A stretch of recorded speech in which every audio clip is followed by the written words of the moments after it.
Hello, Sanu, Hujambo, Salam. I'm Thembekile Mrototo, and this is Unwrap Africa, where we focus on the latest news, trends, and successes of the African continent. Siyaqaqa.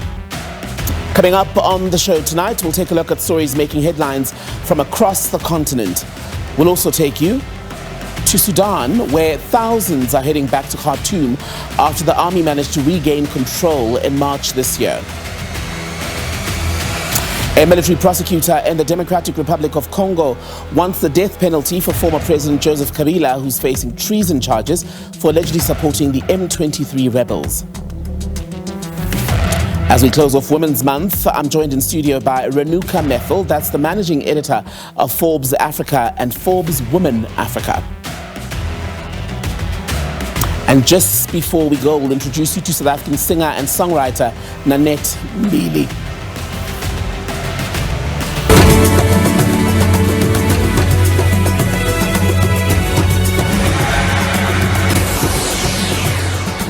Always, your thoughts on the show are welcome, and tonight we want to know, with elections in Malawi and Tanzania around the corner, are election observers enhancing the electoral process in Africa? Send us your thoughts on WhatsApp. The number is +278 459 1897. We're also on Facebook, by the way, SABC Unwrap Africa, and on X we're at SABC News_TV. Let's have a look at the top stories from the continent this week.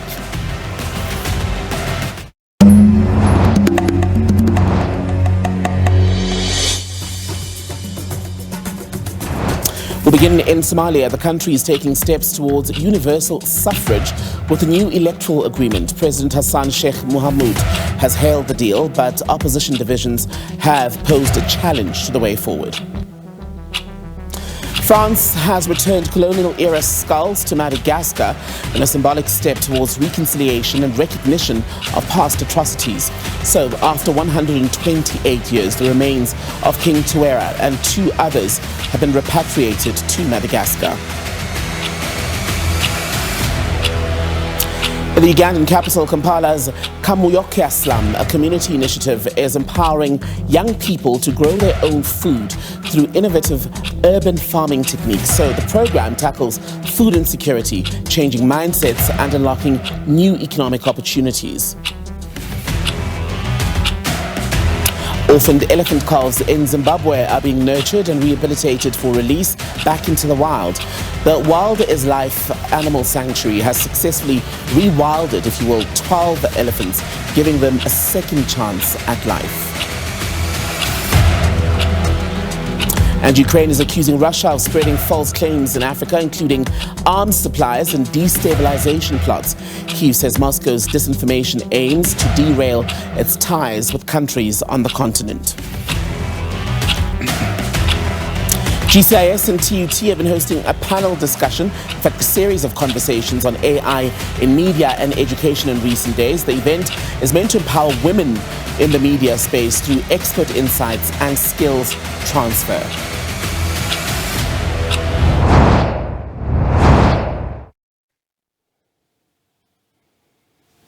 So in Sudan, thousands of people are going back to Khartoum after the army managed to regain control earlier this year. A lack of power and water are still slowing down the residents' return, making them dependent on charities as well as local aid to survive.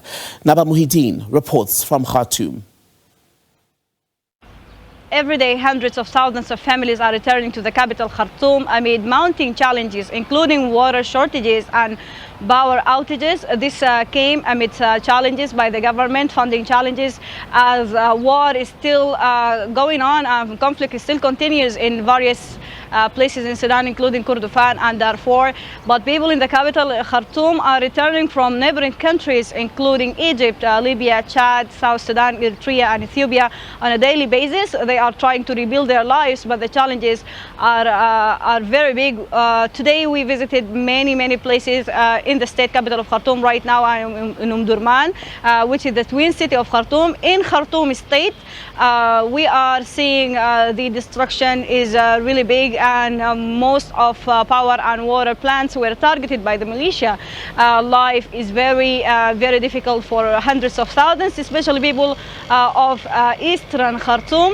But the Sudanese government vowed to continue their work and construction work regarding fixing and maintaining power and water plants in order to make people voluntarily come back and rebuild their lives. But lack of funding and the continuous fighting amid a humanitarian situation is of course hindering and making it very difficult even for the government to secure the funding to rehabilitation and reconstruction of building, especially amid the continuation of conflict, especially in Kordofan and in Darfur. But people are very hopeful that they can go back to their homes in Khartoum and rebuild what they can make in the capital, and of course to make life a bit easier for hundreds of thousands of people who want to come back to their homes. Naba Muhyiddin for SABC News, Durman, Khartoum. A military prosecutor in the Democratic Republic of Congo wants the death penalty for former President Joseph Kabila, who's facing treason charges for allegedly supporting the M23 rebels. The former president has denied any such support. In fact, SABC correspondent Chris Okamorenga has more from Kinshasa. Former Congolese President Joseph Kabila faces charges of war crimes, insurrection and treason for his alleged links to the M23 rebel group.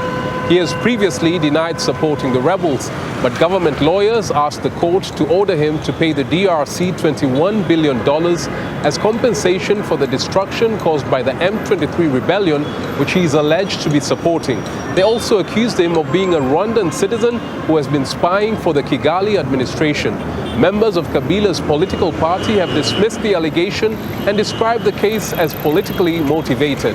The military prosecutor asked judges to condemn him to death. Joseph Kabila led the DRC for 18 years after taking over from his father, Laurent Désiré Kabila, who was assassinated in 2001.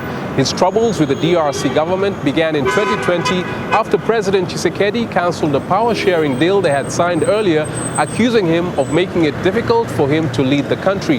Kabila later left to live in South Africa.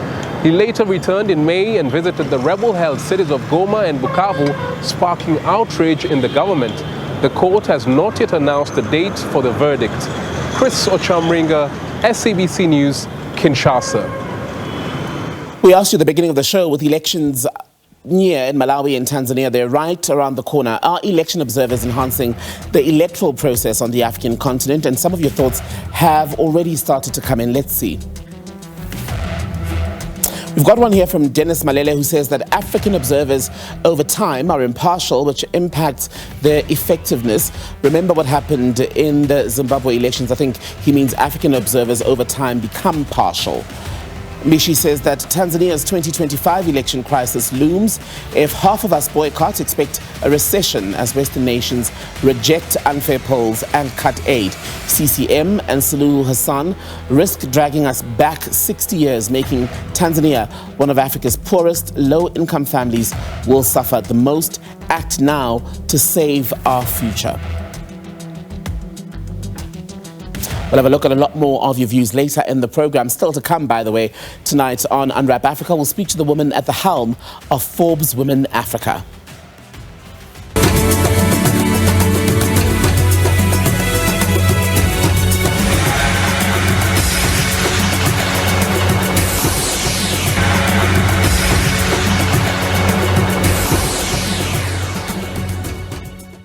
Hello again, welcome back to Unwrap Africa as we come to an end of Women's Month in South Africa. Today's conversation is about celebrating African women whose stories inspire and shift narratives, not only on the continent but across the globe. Joining us to help us do that, in fact, is a woman who's been at the forefront of telling such stories.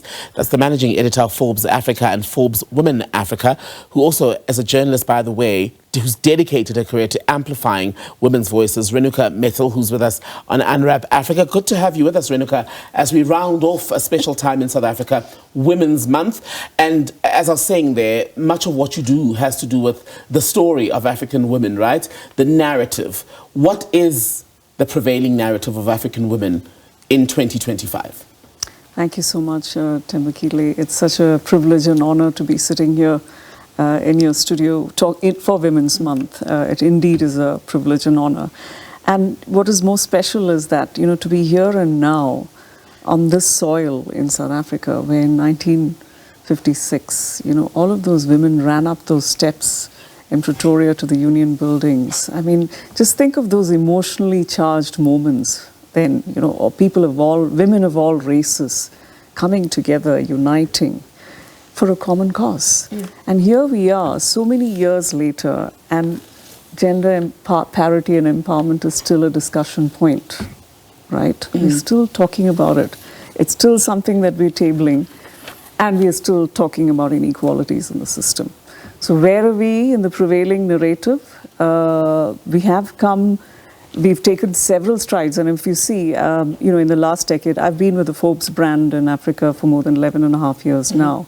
And I have seen the change visibly and tangibly, so to speak. And there have been several intangibles too. Every day there is a success story that lands in my inbox. And it never used to be like that before. Every day I hear of billionaires, multimillionaires, billionaires in the making, young women who are really becoming successful. They're scaling their businesses, they're approaching venture capital funds, they're trying to make ends meet, but they are trying and they're not giving up. Every day you hear of businesswomen, trying to get their companies listed. So I think it's very positive where we are right now, and especially in South Africa. And if you look at the African continent in general, you will see that the representation of women in politics, for example, is probably, a lot more than some of the other countries. Even if you look at the US, you've never had a female president, but here in Africa, you have actually had several. And just on that point, when you look at the Forbes brand and the sort of stories you guys tell, I know the women who have achieved that level of success are still in the minority on the continent, but how far do you think it goes in showing perhaps the younger women and the rest of the continent that it's possible, but also rewriting some of those long-held stories, misconceptions and perceptions even? See, the stereotypes still exist. It's still very patriarchal in some parts, and all of that seeps into business and into the boardrooms as well. But you mentioned the young people. So yesterday we celebrated the Forbes Africa 30 under 30 meetup. So the Forbes Africa, we've had 11 years of the 30 under 30 list, and this is celebrating people under the age of 30 who've actually scaled and made successes of their businesses. So we had the annual meeting yesterday, and the number of young women in their 20s, and women who are 25 who've getting on to becoming unicorns. I mean, that's all very, very positive.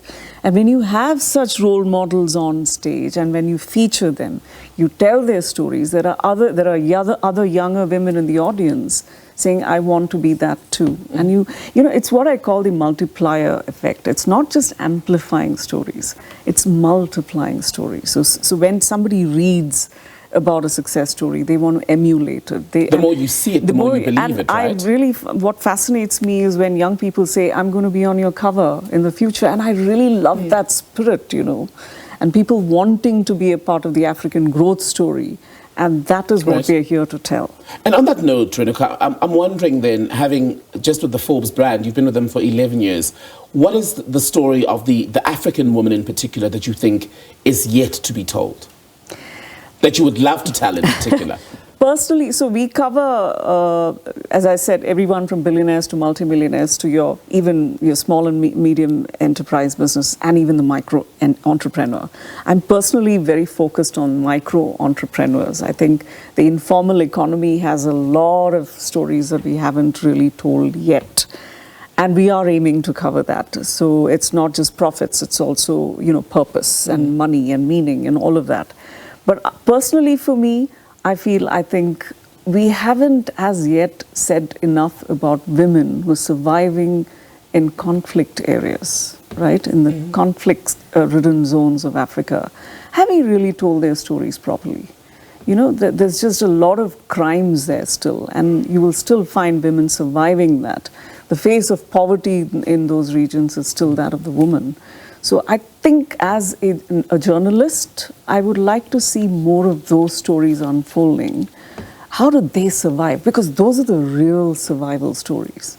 How do they face off, rape, poverty, and then still come through, and make it. Make it, giving life to their communities and their families and still surviving the odds that are stacked against them. I think those are the real success stories. The ones that we don't hear in the emerging markets, the ones that we don't hear in the smaller countries in Africa. And we're a Pan-African magazine. I would really like to go into some of those deeper regions. Renuka, it's been such a pleasure to meet you and speak to you. Thank you very much for being on Unwrap Africa tonight. That was Renuka Methil, managing editor of Forbes Africa and Forbes Women Africa, reflecting on the story, the narrative of women on the continent and where it needs to go. Next, we've got more when we come back.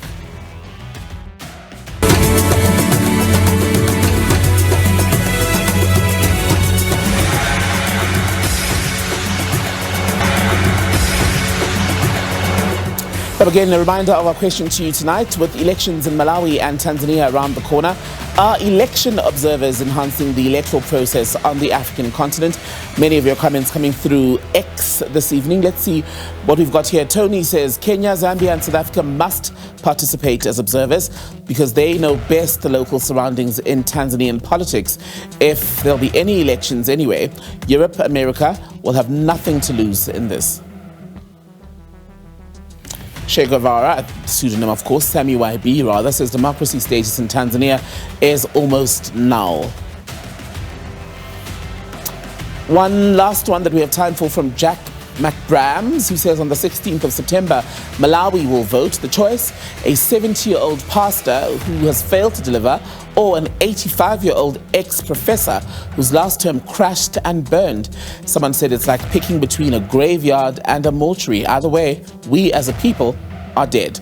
So those are just some of the views coming in to that question in terms of the upcoming elections in Tanzania and Malawi and the role of observers. We're going to shift gears now, move on to something much happier, if you will, to end off the program. We're joined tonight by Nanette, a talented South African singer, by the way, and songwriter, all the way from Durban. She's been making waves in the music industry from about 2020, a music career launched at the height of the pandemic. Nanette's therapeutic songwriting style blends raw emotion and soulful storytelling with R&B. And as I was saying, with us on Unwrap Africa tonight is Nanette. Good to have you on the program. So you've got new music out, the album Painfully Happy. Yes. Sounds like a contradiction in terms. How did we get there? Yes, it's an intentional contradiction. I love a good, juxtaposition, a good play on words. And so I took Painfully Happy as a mindset shift. Around the time when I was writing the album, I'd actually just lost my aunt. So I was dealing with like a lot of grief, but my career was booming, and still is booming. I'm here today. I mean, look at you now. So yes, it was just like I was experiencing so much duality in my early 20s, and it was coming to the realization that life might not always be what I want it to be, but at the end of the day, it's all part of the bigger story. And I'm so grateful for where I am and for the fact that I have life and I'm able to fulfill my dreams. So Painfully Happy is a mindset shift. It's deciding that you're going to live happily regardless of the pain. Sorry to hear about your aunt, and from that and the title of one of your tracks, Abazali, I gather then that family means a lot to you, especially the elders in the family. Talk to us about that aspect. Yes, I love my family. I'm very family oriented, I'd say. And I wanted to write a song that would be dedicated to them and their love for me and their guidance and support. I think I have the most supportive family. They show up to my events. They stream all my music. They tell all their colleagues to listen to the music. So I'm so grateful for them. And I just felt like I had to, give back to them as well and pay homage to them, pay homage to all the elders who play such really big roles in children's lives. And to go back a few steps, I mean, how does a law student find her way into a music studio, and in 5 years you've already been able to collaborate with people like Blackie, Nasty C? Wow, well, surprisingly, the law student could have become a drama student as well, but chose Really, law. I couldn't tell. But I chose law, and yes, I fell in love with music through the process of studying. I couldn't let go, I couldn't let go of the bug. It bit me hard. So if I had like a tutorial to go to, I'd end up being in studio at the wrong time, So I'm glad though, retrospectively, I'm so glad I chose the music and I'm living out my dreams. But yes, still have a deep passion for law and for justice and you know, all of that stuff. And one of the things we do on the show that we're very deliberate about is looking at the continent as a whole. I mean, the world has really opened up, right? South African artists collaborating with people from West, East Africa, etc. When you sort of look around, where do you want to go on the continent specifically? And are there people that you are looking to work with? Oh, wow, definitely. I want to go everywhere in Africa. I want to finish all 64 countries. But I'd love to work with the likes of Tiwa Savage. I'd love to work with Arema. Locally, I'd love to work with Thandi Somazwai. I think we could make something beautiful as Xhosa Queens. Yes, I think I'd love to just travel the African diaspora. I haven't left South Africa yet. So this year I'm about to get my first passport stamp and I'm going to start my journey in Africa. Yeah. Nanette, all the best with that, and we look forward to seeing you then. Maybe next time we speak to you, you'll be connecting from somewhere else on the continent. Yes. And that is Nanette. You've met her. Next time you see her, she'll be a global superstar. And she brings us to the end of this edition of Unwrap Africa here on SABC News. A reminder, we're back with you every Sunday night at 8 p.m. Until next time, take care. Good night.